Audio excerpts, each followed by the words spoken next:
日に早くも限界の坂上は持ち上げられた結果、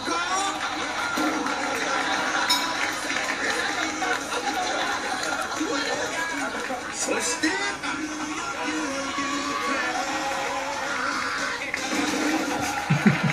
This might be a 2-beer video. Yeah, nice. Cheap beer always tastes better in a glass. Can't hold camera and pour at the same time. Kirin Ichiban, #1 beer of Japan. Brewed under the authority of Anheuser-Busch in Los Angeles. So basically, this is Budweiser. Cheers. A little bit too much head. That's what she said. Well, hey again, everybody. Or should I say, konnichiwa. Well, I wanted to use all this Japan footage I've collected over the years for something useful, and thought I'd put together some tips and pointers for traveling in the land of the setting sun. Flying solo and with the family. Now, they say not to mix business with pleasure, but if you're self-employed, you know a little business can go a long way. So, here we go. Tips and tricks. Step 1.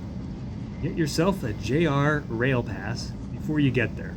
Because the best way, let's be real, the only way to get around Japan efficiently is to master the rail system. You can only get these if you're not Japanese, and you gotta buy them in advance. I think mine was around 400 bucks or so last year. The yen was a little stronger. You'll break even though if you use it on the Shinkansen. Oh, what's that tower thing? That's the Fuji Tech elevator plant. You think they test elevators in that big tower? And by test, I mean drop them from 12 stories up and see what walks out. Citation needed there.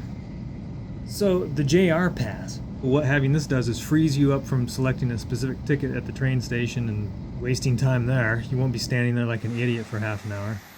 So, I mean, what I'm saying here is with this thing, it enables serendipity, if such a thing can be enabled. You're only allowed to ride a certain bullet train with this. And wouldn't you know it, I got busted like a common hobo riding on the Nozomi line, and they told me to get off in Yokohama. Get off in Yokohama? Okay! You don't have to tell this Yankee twice. This is the highway that goes over to Aichi, through the beautiful port of Nagoya. Step 2.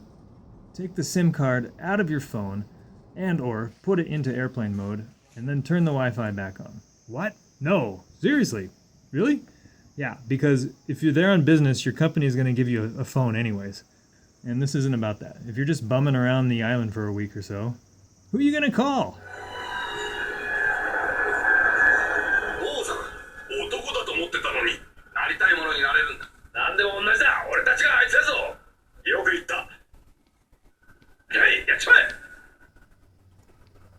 All the big train stations typically have free and open Wi-Fi, no security.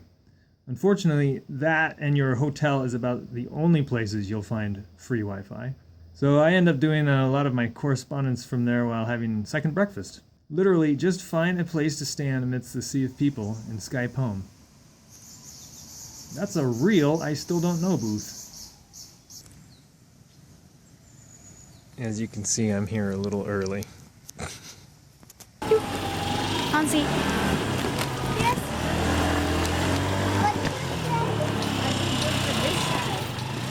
Here's the family taking a little stroll. Daddy,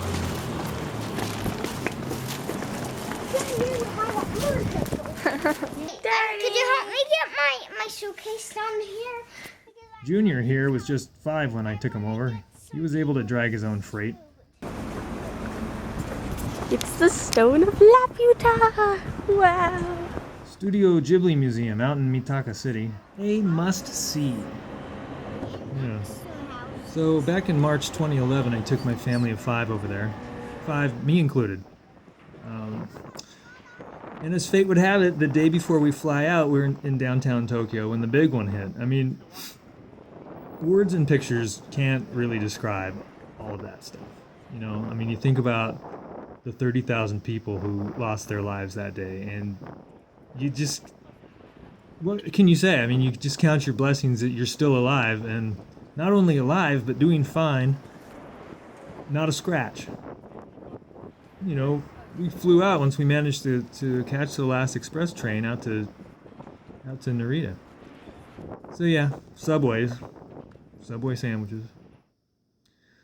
And also, there was very little pandemonium in the streets when this happened. I mean, sure, people were super freaked out, but had this happened in Los Angeles, I mean, you can imagine how stupid and idiotic Americans would behave en masse in this situation. I mean, we ran into the street, you know, it was not the right thing to do. Get under a table over there. Everything's built like a brick shit house. Here's somebody trying to give himself Legionnaire's disease. So if you want to see a lot of Japan in a very short period of time, one thing to consider is to set up your base in the middle of the island latitudinally. Nagoya is that place. Big town, they got everything you want.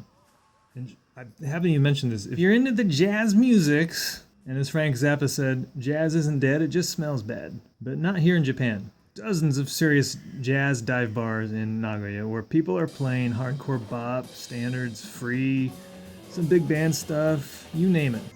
And other kinds of music too, dance clubs and all that stuff. You know, but from Nagoya with your JR pass, you can almost do a day trip to almost anywhere. Not to Hokkaido and back. No, but I took day trips to Tokyo, to Hiroshima, to Kyoto, and some of the smaller flyover towns. And that's a lot of hours on the train, but so what? Get up early. Go to sleep late. You can sleep when you're dead, actually.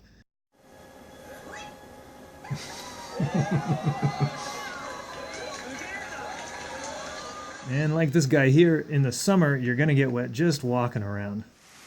And not the kind of wet you get from walking into a hostess bar. I mean, she'll hose you down something good. Here's a little cultural thing in the cafes. Everybody sits facing the center of the room, backs to the windows. So here's the thing. People think that Japan is crazy expensive. Real estate aside, it's not. I mean, it can be, depending on where you go for dinner, really. When the yen was back around 80 to a US dollar, I think you were still money ahead because you didn't have to tip anybody. But the biggest trick to eating on the cheap is to eat in the dive restaurants, you know, where the locals go. Stay out of the shiny chrome-plated and glass restaurants in the Ginza. There's no reason to go there. Try not to eat anything off the endangered species list. Castles are everywhere. And yeah, it's sort of like you've seen one, you've seen them all, but you get to do some people watching.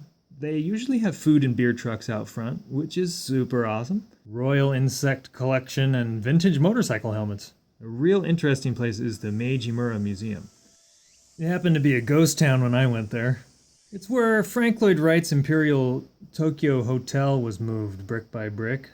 I came out here just to see this one building. This one survived the firebombing of Tokyo in World War II, intact. Great curbside appeal, but as you can see, it could use a good pressure washing. This was cool, a fucking all lucite piano. Omoto Sando, of course. Where else? And finally, pro dad tip. If you go over there, you gotta bring back piles of stuff for the kids and the little lady. Otherwise, you're never going back. So, sure, you can buy anything online now, but that's not the point. So that's about it. Sorry this turned into a fucking cook's tour. And if you've been to Japan and have something to share, I'd love to hear about it. We all would. Let me know in the comments section. Drop them down below. What's good to eat? Who do you fly? Where to go? What to see? Pro tips of your own, and anything else you can think of. Thanks for watching.